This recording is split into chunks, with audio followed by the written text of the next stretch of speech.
Arda Ocal for ESPN Esports here at the Big House in Detroit, Michigan, with soon-to-be Esports Hall of Famer Armada, who is here competing.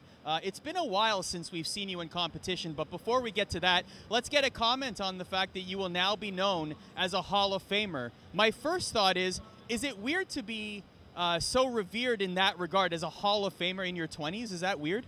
A little bit weird for sure, but I also feel very honored, obviously.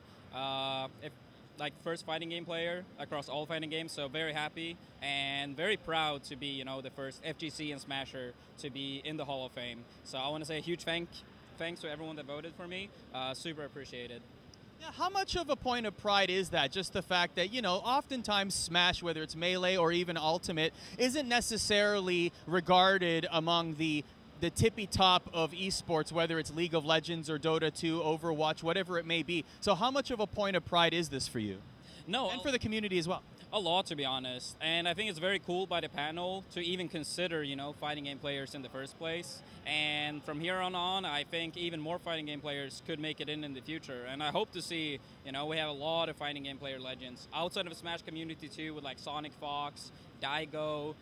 It's a lot of them, so I hope to see more Smash and fighting game players in the future. Well, speaking of competition, we recently saw you at mainstage in 2019, and that was a long absence for you competing.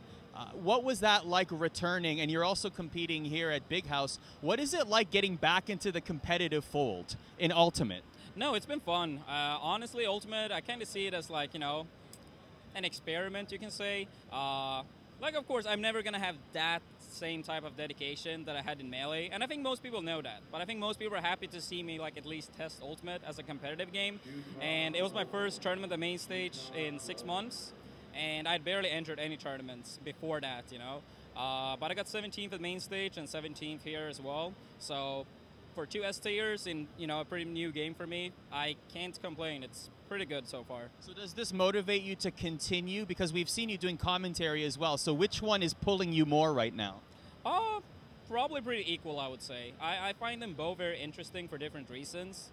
Results-wise in Ultimate, I don't think me doing good or bad is having too much of an impact, because in Melee, I started off slow.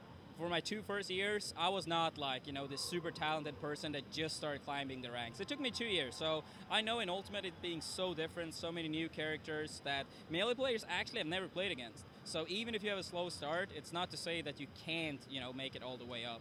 So we'll see. I'm gonna enter Summit as well, Ultimate Summit 2, and then DreamHack Winter in Sweden. After that, we'll see. I'm kind of taking it on a day-to-day basis. Commentary, I would like to do more for sure. Moving forward, mainly for Melee and possibly for Ultimate. In Melee, I feel like I know all the competitors very, very well. And in Ultimate, it's a lot of good players I don't know too much about since I didn't play Smash 4. And too many characters that I haven't studied well enough. So I want to get my standards, you know, to a certain level before I would commentate in Ultimate. So as you're competing in Ultimate, I know that you've retired from Melee, but does that get any of your creative juices going at all to return to Melee, even for one tournament? No. No, it's a straight no. I love Melee, it's still my favorite game of all time, and I'm very certain that nothing will ever change that. But for me, it was like be the best was always my goal in Melee, and eventually be the greatest. And I feel like if I don't have that burning desire to be the best, then I don't want to compete. It's like all or nothing. And I know that I can't give that in Melee. And even if I might never get that in Ultimate, honestly, it doesn't matter as much. But in Melee, it was like I built a legacy for like a very, very long time. And I care about that. So in Melee, it's either all or nothing. In Ultimate, I don't mind having, you know, a slow start and, you know, take it from there. So what about seeing a guy like Mew2king return to the Melee stage here? I mean, he's very sparse in his competition as well. Did seeing him compete on stage in Melee bring back a lot of memories for you? Of course, Mew2king is a long-living legend in the Melee, and honestly in the entire Smash franchise. And I was actually on stage playing my set when they won, and obviously I noticed. And it was really, really cool. Mew2king is one of my best friends, and I'm very happy for him. But honestly, I'm not super surprised. He has been playing for such a long time. He started back in 05, just as I did. And, like, you know, with some practice, of course he's going to be up there. Like, even though he hasn't competed that much for the past year, he is still one of the greatest of all time, hands down. And I'm very happy for him. And sure, like memory-wise, it was, of course, like every now and then I think about, my best moments and stuff as well. But I feel like if you want to compete at the highest level, it's not only about the perks and the good stuff. You need to be willing to like go through the hardship as well. And you need to, grind very often to like consistently place high. And I feel like I don't have, that desire to, put that effort in. Where do you think the health of the Melee scene is today in 2019? I think the health for the Melee scene in 2019 is really, really good, actually. And honestly, I think Ultimate helped a lot. I think every time a new Smash game comes out or a new like Smash documentary, all these things like pinpoint Smash as a whole.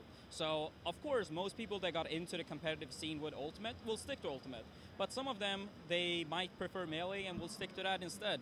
So I think, both communities having tournaments like Big House, Genesis, and so on, I think it's amazing for both games.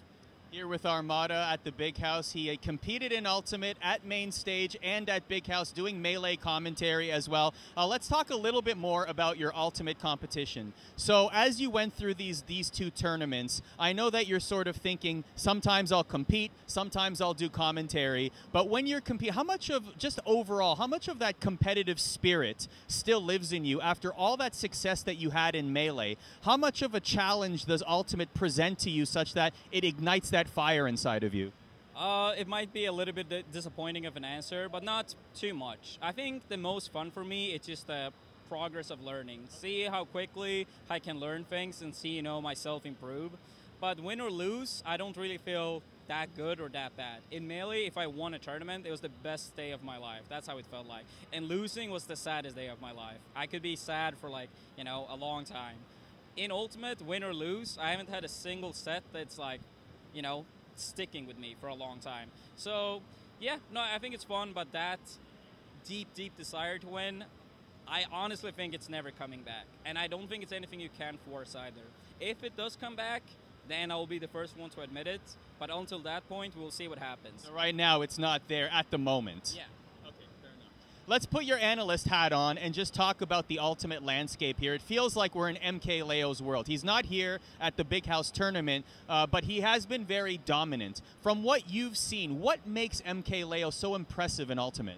One of the main things setting him apart from quite a few of the Ultimate top players, I would say, is his unbreakable mentality.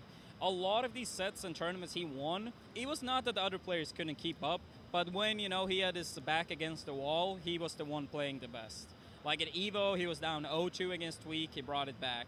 I think it was like against Samsora at one of these tournaments as well. If it was SmashCon, I believe, he was also down like 0-2 or 1-2 maybe, and he brought it back. And that's a very important trait in a champion, to be able to play the best you can when everything is against you. In the grand finals, it always seems like he's just able to reset the bracket. It's just a foregone conclusion that he's coming out of the winners bracket, and he's from the losers bracket, and he's gonna reset the bracket on you no matter what. Yeah, no, it clearly looks like that, and you see that type of mentality and that type of like clutchness from a lot of fighting game champions in a lot of different games.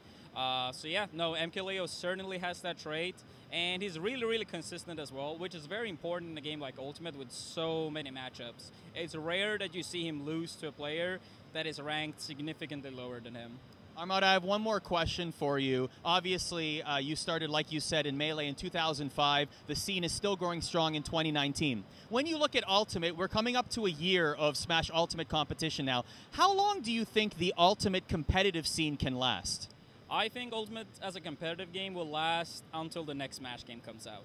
That's traditionally what happens in games. When a sequel comes out, people move on to that game. Melee is more of like the exception to the rule here. So whenever the next Smash game comes out, I think Ultimate is going to stay strong until then. Hypothetically, if a game doesn't come out, ever, if this is the last Smash game, I personally don't think so. I'm pretty sure they will make another one. I still think like a minimum like 6 years. Ultimate is in a fantastic place right now, and I don't see any reason, especially with DLC, new characters getting added, I don't see why it would, die out anytime soon. Sakurai recently said that we won't see a collection of players like this ever again in a Smash title. What do you think the next game would look like? Honestly, Sakurai said and that being the truth does not go hand in hand. Ridley was too big, certain characters were irrelevant, and they're still in. I will say that this probably is the toughest one to beat of, you know, all the things he has said that was proven wrong later. But I wouldn't doubt it. I wouldn't doubt it. Like, it could still happen. You know, Smash is like, it's almost like a Hall of Fame in video games. Like all these characters from, you know, different, you know, franchises and stuff all together in a fighting game. So I think it's possible. And I think a lot of, you know, game developers and like companies, they're almost like they're realizing that it's like an honor to have your character in Smash. Well, whether it's Melee commentary or Ultimate competition, you will definitely be seeing more of Armada around the Smash community. Thank you very much for your time. Thank you. Perfect. I'll end it there.